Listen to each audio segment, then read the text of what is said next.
Hi, Miss Winnie. So this is to discuss the different investment options we have in Sun Life. No, in case you and Sir Chris prefer to just set aside a medical fund to address any medical emergency in the future. Based from our video call last time, no, I can sense na you prefer a conservative approach with investment. So if that's the case, the ideal investment type are the low risk options. No? So in Sun Life, we have Wealth Prime. This is a guaranteed type of investment. No? Yung 4% annual return is guaranteed for 7 years. No? But the plan is designed to encourage investors to keep the money with Sun Life for the next 7 years. So in case you need to redeem before maturity, the redeemable amount is below principal. But you get to have your 4% annual return every year. It will be directly credited to your bank account. So if the redemption value before maturity is a concern, the next best option would be money market funds. No? Total, almost the same naman din yung returns that money market can provide. In accounting kasi, money market means short-term investment. So, naka-invest yung money sa type of funds with a maturity of 1 year and below.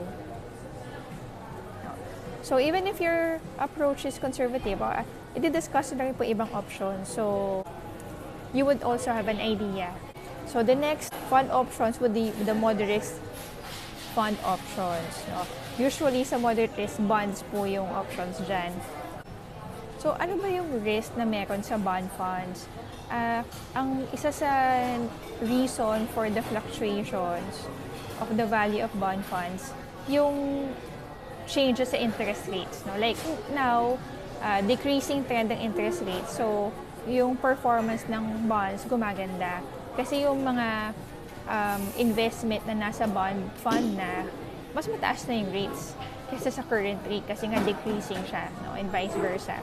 So may dalawa tayong option, ano lang naman yan whether global or local. No?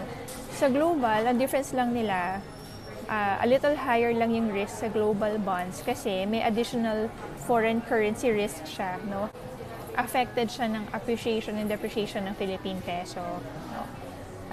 Pero nilagay ko lang yung global bond kasi mas maganda yung return niya compared to local bonds which is nasa 4% lang, edi mag-money market ka na lang instead of mag-local bonds. Okay. Next option, mas higher yung risk, yung high-risk fund ngayon. Ang magandang option ngayon, global equities. So, hindi kasi masyadong maganda sa Philippine stock market ngayon because since the pandemic, na-pull down talaga yung performance. No? Kaya, global equities lang yung nilagay ko. So, ito yung pinaka best performing fund as of now. No? As you can see, double digit yung returns. Maganda po talaga siya. Okay. Ngayon, yung next option na under sa very high risk category, equities din siya. Yun nga lang, yung fund na yan, half of the weight of the fund is invested only in one industry, which is the tech industry. No? Mas higher risk siya kasi may nangyari sa tech, mas malaki yung impact. And that explains why yung performance na nakalagay dyan ngayon is -3. Okay? Last December, parehas lang siya ng performance ni global equities. No? Pero, 3 weeks ago kasi, meron kasing news na meron bagong AI technology that would compete with all the other existing AIs today. So, yun yung nag-cause ng downtrend ng performance ng tech fund. Pero temporary lang naman yon. But with that example, mas na-appreciate nyo ngayon bakit nga ba mas higher yung risk niya. No? Kasi compared dun sa global equities with 20% return, diversified din.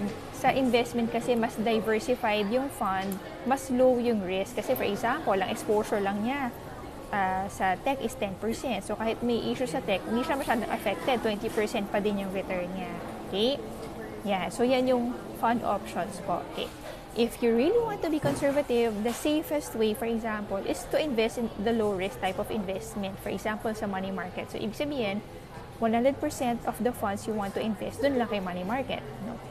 But the other way to do it is just to limit your exposure to high-risk type of investment. Halimbawa, pwede natin gawin, you can set an amount that you think will give you peace of mind. Kahit ilagay nyo sa risky investment, hindi kayo kakabahan. Kasi technically yung amount na okay lang sa inyo to lose, no? To put it simply. Okay? So for example, example lang naman po ha. For example, ang gusto nyong medical fund is 1 million. Okay? And then, based from your assessment, kaya nyong i-risk yung 100,000 or 10% of the whole amount. So yung 100,000, pwede natin i-place sa global equities. No? Pero at least 10% of your fund is earning higher returns. And then the 90%, you just keep it sa money market. So that's another way to manage risk. So pwede nyo po yung gawin. Pwede kayo bahala po mag-set ng fund allocation na gusto nyo. The next consideration that we have to take into account in deciding where to invest is the purpose of our money. No? Pero in this particular video, ang concern lang natin is medical fund. So, kung medical emergency yung concern natin, dapat meron tayong readily available na fund in the short term and in the long term. No? Bakit kailangan may short term? Kasi si health emergency, hindi natin sure kung kailan siya dadating. So, pag dumating siya sooner than we expected, dapat may ready na tayo na fund. Okay? So, anong solution natin dun sa short-term emergency? So, number one, dyan kasi perfect po talaga yung insurance coverage. Kasi insurance will give you immediate money. And the other solution is to set aside a part of your savings now to medical fund. Tapos hindi nyo dapat gagalawin yung fund na yun. Dapat intentionally nakaset aside siya and we commit na hindi natin siya gagalawin other than for health emergency purposes. Okay? So yun yung solution natin for short-term needs. And then the next goal naman is for long-term needs. Kunwari, yung health emergency dumating pag very old na talaga kayo, 75 and above for example. So, ang solution natin doon is to start saving and investing now. Okay? So, siguro mas maintindihan nyo pag present ko siya in numbers. Yan. So, this table will show you yung short-term funding natin. So, since short-term siya, kailangan medyo malaki yung isi-set aside natin. So, in this example na ginamit ko na amount ko, 500,000. Okay, ito siya. Ayan. Okay? So, magsiset aside tayo ng 500,000 na yan.